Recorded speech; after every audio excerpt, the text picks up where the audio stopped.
Late rent. Every landlord and property manager deals with it. But here's the real question. Are you handling late payments strategically or emotionally?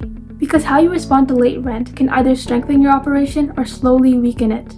Today, I'm going to break down the right way to handle late payments so you protect your cash flow, stay compliant, and maintain professional tenant relationships at the same time. If you manage US rentals anywhere in the US, this is critical. Let's get into it. The first rule is simple.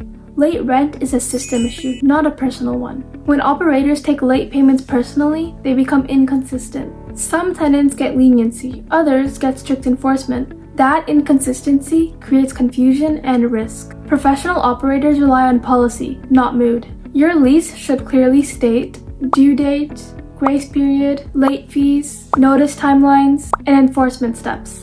When a tenant is late, you follow the policy exactly as written. Consistency protects you legally and operationally. If you bend rules randomly, tenants learn that enforcement is negotiable. And once that happens, late payments increase. Handling late rent properly starts before the rent is even late. You should have a structured monthly timeline. Before the first of the month, automated reminders go out. On the first, you verify payments received. On the second or third, you generate a delinquency report. Immediately after the grace period ends, you issue formal late notices as required under your local and state laws. This should not depend on how busy you are. It should be automatic. When tenants know the process is predictable, behavior improves. In multifamily and student housing especially, consistent enforcement reduces long-term delinquency patterns. Professional handling is predictable handling. Here's where many operators struggle. They think they must choose between being aggressive or being passive. You do not need to be either. You need to be professional.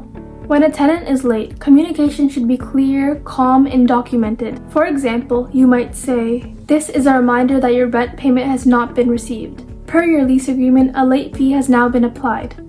Please submit your payment immediately to avoid further action." There is no anger, there is no negotiation in the initial notice. It is structured communication tied to the lease. If a tenant reaches out explaining hardship, you can evaluate the situation. But even then, any payment should be written, signed, and clearly documented. Verbal promises creates confusion. Written agreements creates clarity. As a landlord, investor, or property manager, your responsibility is to protect the asset. Cash flow stability is not optional.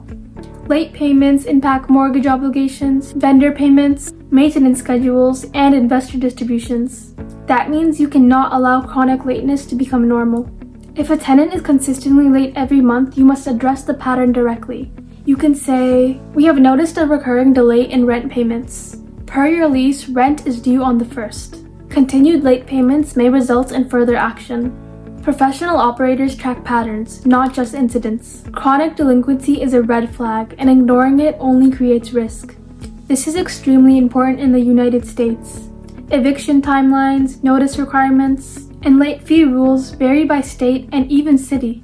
Before issuing pay or quit notices or escalating to legal action, you must ensure you are following local regulations precisely. Improper notices can delay eviction proceedings and create liability. Professional operators stay informed. They use standardized templates reviewed for compliance. They document every step. Late payment handling is not just about money, it's about legal precision. What happens if payment is still not received? You should have a documented escalation policy. For example, after the grace period ends, late notice is issued. After X days, formal demand notice. After X additional days, legal filing if payment is not received. This process should not change based on who the tenant is. Fair housing and compliance standards require consistent treatment. If you operate student housing, multifamily, or large portfolios, consistency is even more critical. Structured escalation protects both your cash flow and your legal position. Let's recap. Do not handle late payments emotionally. Follow a clear, documented timeline every month. Communicate firmly, but professionally. Track patterns, not just isolated incidents. Understand your local legal requirements. Have a defined escalation process. Handling late rent the right way builds operational strength. Handling it inconsistently builds long-term risk. Comment below and tell me, what is your biggest challenge when it comes to late payments? In the next video, we can break down how to reduce delinquency rates without increasing turnover.